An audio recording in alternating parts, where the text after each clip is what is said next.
How to log in Telegram using Gmail. Hello everybody, welcome back to my channel. This is me Vipin Visnath, and today I'll guide you on how you can log into Telegram using your Gmail or email.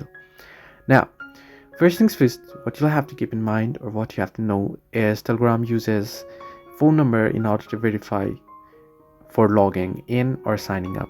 So if you do not have number, if you don't want to use your number, there is no absolute way that you can log in. The Telegram doesn't give you an option to log in using Gmail or email or such.